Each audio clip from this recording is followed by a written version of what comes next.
ازيك اخواتي؟ عاملين ايه؟ يا رب دايما تكونوا بخير. قبل اي كلام صلى على النبي عليه افضل الصلاة والسلام. الدعم الايجابي لاخواتنا الفلسطينيين اللهم كن لهم عونا ونصيرا.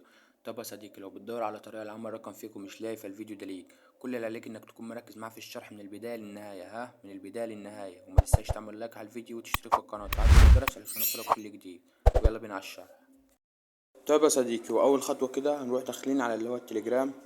طبعا المواقع دي اللي هي المواقع هسيبوا لك نفس الشكل ده في قناة التليجرام عندي، اللي هي القناة دي. طبعا القناة دي انا بنزل فيها كل حاجة. طبعا يا اخواتي، بالنسبة لاخر فيديو اللي هو بتاع طريقة حظر الارقام، الناس كلها بتقول لي ان هو مش شغال. قسما بالله البندات مجربة وانا مجربها بنفسي والبندات شغالة، بس اللحظة اللي انا نزلت فيها الفيديو كان الدعم واقف، عشان كده اي حد كان بيطير الرقم ما كانش بيطير، لكن البند كان شغال وكل حاجة. طبعا النهارده الشرح بتاعنا اللي هو كنا عن طبعا ارقام الفيك، جايب لك موقع جديد طرش فيه شويه ثغرات، فانت لازم تتابع معايا الشرح للنهايه. ومن نلاقيش بقى الناس اللي هي بتقول لي ايه الموقع مش شغال، انت كذاب والكلام ده كله. اسمع الشرح للنهايه بعدها اتكلم. اول حاجه هتدخل على الموقع ده كده.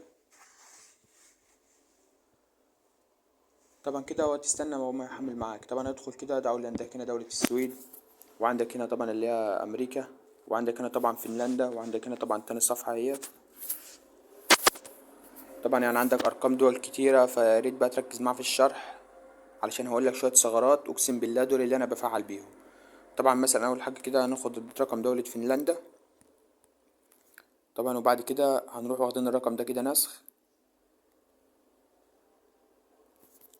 بعد كده هنطلع وهنطلب كود على اللي هو الواتساب الرسمي او الاعمال، بلاش نسخ معدلة.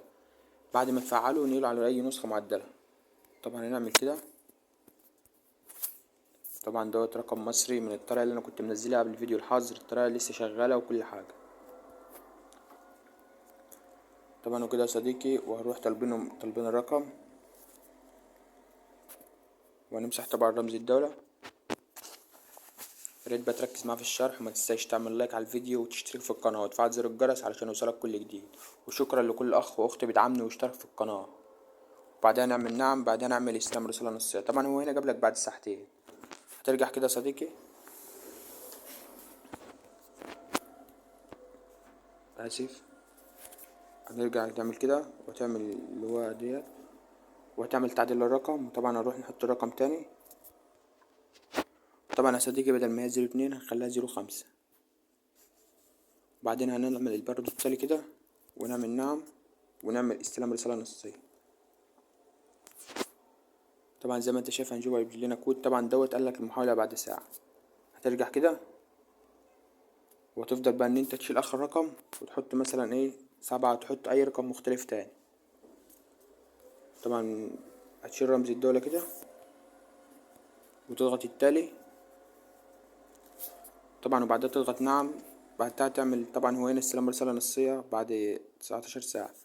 هتعمل كده يا صديقي، وهتروح حاطط الرقم تاني، وتفضل بقى ان هو ايه انت تجرب اكتر من رقم، يعني مش من رقمين تقول لي الطريقة مش شغالة، لان مفيش طريقة من اول الرقم هيتفاعل معاك.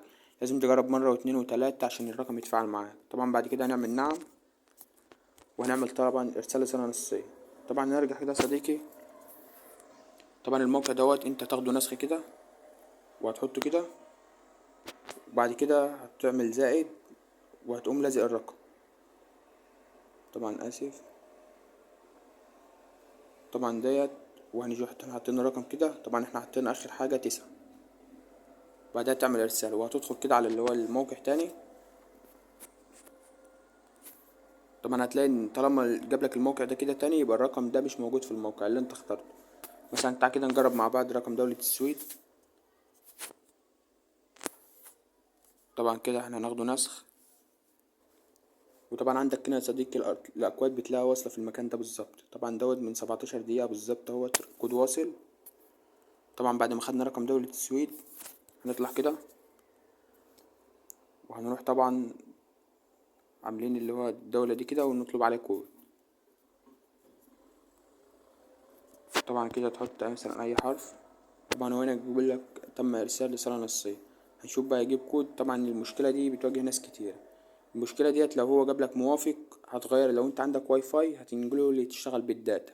لو انت عندك الاتصال هتشغل له في بي ان، وان شاء الله الرقم هيشتغل معاك. طبعا هتلزق الرقم وبرضه تروح تغير اخر رقم او اخر رقمين. طبعا كده يا صديقي هنشوف هيجيب لنا ايه تاني.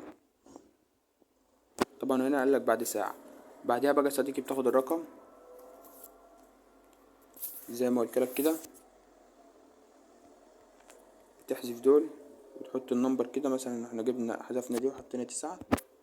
بعد كده تضغط كده على الموقع. طبعا هيبدأ ان هو يدخلك على الارقام، فانت بقى ممكن تختار ارقام. لو الرقم ظهر معاك انت ممكن تجيب الكود. يعني مثلا عندك هنا صفحة، عندك هنا طبعا 142 صفحة، يعني ارقام اقسم بالله ملهاش نهاية يعتبر. طبعا بقى انت تقدر تفعل من اي دولة ومن اي رقم.